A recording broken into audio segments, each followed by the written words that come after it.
大家好，我係貓哥嗱。既然開得會場車，就唔好俾佢停啦。咁啊，大家啱啱就睇完架金色嘅 GTR 啦。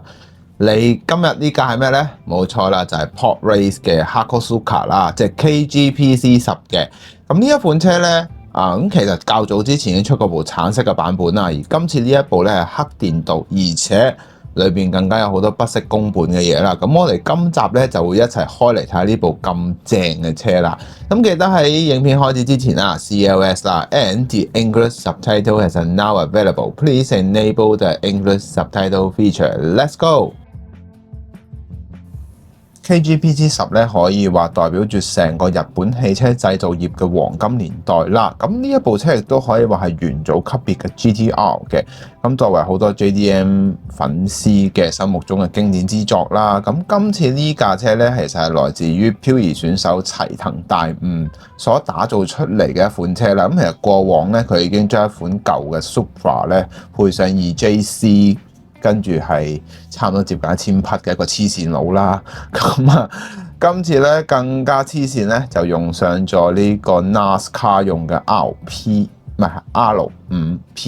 V8 引擎嘅，咁最大馬力咧去到800匹啦，再配上呢個 Rocket Bunny 嘅成個wide body 嘅組件啦，令到佢車身闊咗之餘咧，輪框嘅位置啦，即係輪拱位。車齡各樣嘢亦都大幅增強嘅，令佢成為咗道路上面嘅巨無霸啦。咁當然啦，要配上咁樣嘅配置，當然亦都要有一個4前速嘅 RTS 波箱嘅先搞得掂啦。咁啊，更加特別嘅嘢就係配上好多特製嘅車齡、車胎，咁啊舒適性亦都可以話基本上犧牲晒㗎啦。咁啊，將車身發揮到極限啦。咁我哋一齊睇下成架車嘅整體結構啦。好啦，咁較早之前咧，呢一款車大家已經見過啦，橙色嘅版本啦。咁啊，呢一部 KGPC10咧，真係非常之得意嘅。我開頭睇嘅時候咧，我冇做資料搜集啦。咁我又諗緊，喂，點解佢個樣咁卡通嘅，咁 Hot Wheels 嘅風格啦？咁點知睇翻真車嘅資料以及即係數據啦，真係黐線嘅。沙板嘅位置啦，以及車齡咧，用上超闊嘅設計啦。成架車好似大咗唔止一個碼咁啊！咁今次咧可動嘅零件亦都好多啦，包括頭尾嘅部分啦。喺內部嘅點綴位置咧更加不惜工本嘅，陣間我哋會一次過講晒啦。咁整體嘅車身用上咗黑電鍍啦，大家都已經講過好多次噶啦。黑電鍍咧嘅損耗度咧係比起一般嘅電鍍咧係更加啦。咁車身除咗黑電鍍之外咧，為咗提升佢嘅豐富度咧，亦都配上咗一啲電鍍嘅，即係另外一啲電鍍嘅藍色啦，仲有一啲係古銅色嘅設計啦，令到你成個整體嘅感覺咧係百看不厭嘅感覺嘅。車齡亦都經過咗特別嘅配置啦。咁我會由頭講到落尾嘅，咁我哋先從車頭嘅部分講起。好啦，我哋先從車頭嘅部分講起先啦。咁其實成個車頭部分咧都非常之豐富噶啦，採用咗大量嘅黑色電鍍件啦，包括一啲膠嘅零件咧，依然都係選用呢個黑電鍍啦，不惜工本嘅一個設計，真係。車頭燈嘅部分咧就非常之正嘅，佢點樣正法咧？因為佢4盞頭燈嘅部分咧嘅圓潤度啦、突出度啦、大細亦都適中嘅，唔會話過分啦。咁另外一樣嘢就係鬼面罩嘅部分啦，我冇諗到佢個鬼面罩咧係做得咁細緻，呢個位置咧亦都係令到我有驚喜啦。咁第3點嘅部分咧，當然就係呢個頭鏟嘅部分啦。咁今次咧頭鏟方面咧，亦都係用上咗 Bearing Bond 嘅一個碳纖紋嘅箭嘴型設計啦。咁呢度咧做得非常之特別。係啦，輪拱嘅位置咧，比起普通版本嘅橙色咧，望落去係更加舒服。呢種啞黑色咧，呈現嗰種型格嘅感覺咧，係更加突出。因為電鍍色嘅已經好誇張啦，咁配上啞黑色，成個感覺咧，撳翻低成個感覺係非常非常之有嗰個氣勢嘅。而窩釘嘅部分咧，亦都做得非常之立體㗎。喺側邊每一粒釘睇得非常清楚，側鏡嘅大細亦都用上咗亮黑色，所以話咧，其實呢部車咧係有多層質感嘅，包括有亮黑色嘅部分啦、啞黑色嘅部分啦，以及古銅金屬色嘅部分啦。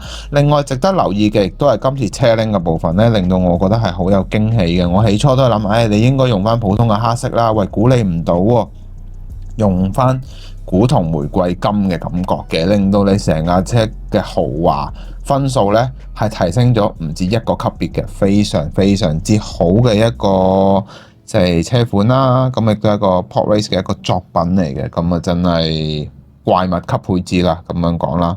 咁啊嗱。另外一點啦，喺打開頭咁嘅時候咧，溫馨提示啦，大家如果喺去模型鋪咧，日後其實都有得用嘅，即係你買翻嚟都有用。Mr. Hobby 嘅呢一隻尖形棒咧，或者雙星模型嘅呢一隻尖形棒，我係強烈建議你哋入手嘅，因為有陣時候咧，你開呢啲位咧，如果你用手開咧，好容易會造成損傷啦。咁用咗呢一個咧，就會方便好多啦。嗱，咁繼續講落去啦。咁啊嗱，打開咗之後，簡直係一個黐線佬嘅配置啦。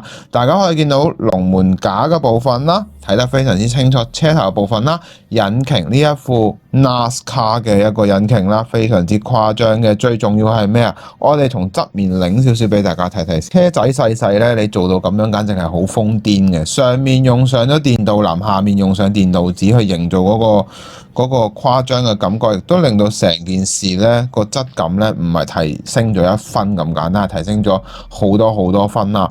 而側邊咧亦都見到 V8 啦，咁 V8 正所謂 V8 就8個缸啦，咁缸入面亦都有好多唔同嘅 coil 啊，各樣嘢電線嘅位置咧，依然係睇得非常之清楚嘅。我冇諗到真係簡直係黐線佬配置，同呢架車嘅主人係一樣嘅，亦都睇得出 Pod Race 喺呢一個位置咧係簡直係。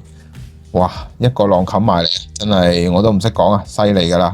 咁啊嗱，合翻埋架，而且咧亦都不得不讚嘅一樣嘢就係呢一架車喺貼幅度上面咧，哇！我都好小心，因為我驚吸啦，係啦。大家可以見到咧，其實吸埋之後咧，基本上係唔會有一種好唔舒服嘅調和感覺嘅。咁呢一樣嘢真係佢哋好犀利嘅地方啦，係一個我哋叫做做工嘅紮實度。而且今次黑電鍍嘅表現咧，可以話係極致表現嚟嘅。我自己就非常非常之滿意嘅一款車啦。咁當然大家亦都講話，喂，呢架車追唔追得過？我都係講一句啦，你價錢 OK 咪衝咯。我都係講係黑電鍍咧，都係入手噶啦。好啦，嚟到車側嘅部分啦，咁呢部車真係可以話不惜工本。大家會見到其實啱啱電鍍嘅件有藍色同紫色之外咧，死氣喉嘅部分同樣用上咗藍色嘅，而且咧喺車底嘅部分咧，俾大家睇睇先。你諗下幾瘋狂嘅設計，而且做到鈦合金嗰種質感咧，真係要用黐線去形容。呢啲地方全部用上咗電鍍飾件位置，簡直真係一個屈機嘅配置啦。喺車尾車頭嘅位置去打開啦。轉頭嚟先講下車尾嘅部分啦。咁我哋繼續欣賞翻佢嘅透光度先啦。咁第一樣嘢就係玻璃窗啦，啱啱都講嘅透光度啦。邊緣嘅位置採用咗古銅金嘅效果嘅。前面嘅沙板已經咁誇張啦，後面就更加黐線嘅。你大家見到咧，差唔多係，如果我哋按比例咧，我度過咧，差唔多4mm 嘅闊度嚟嘅。即係如果4mm 係1:64嘅世界裏邊已經係好誇張嘅。大家會見到，如果真車咧，應該嚇死你嘅。咁啊，成個感覺係非常之瘋狂嘅一個設計啦。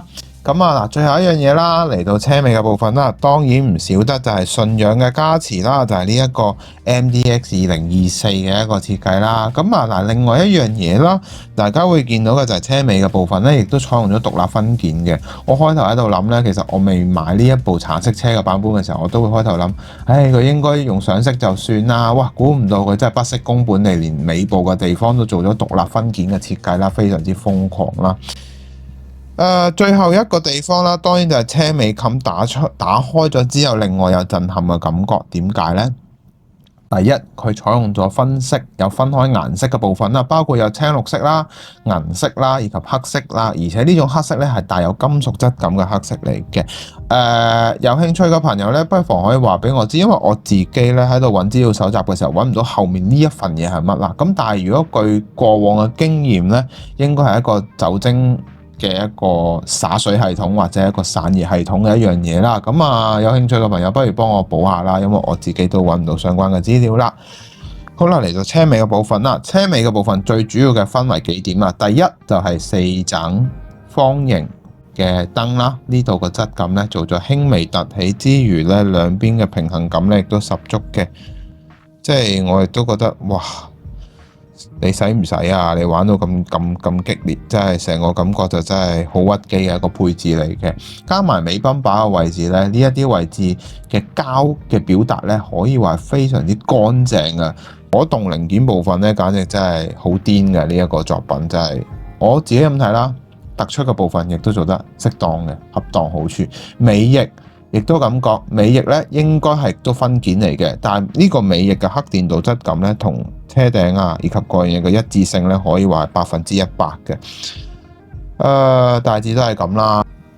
好啦，今集嘅可購買指數咧，嗱，我先唔好用而家黑電腦嘅版本去作評分嘅，我會用翻橙色嘅感覺去做嘅。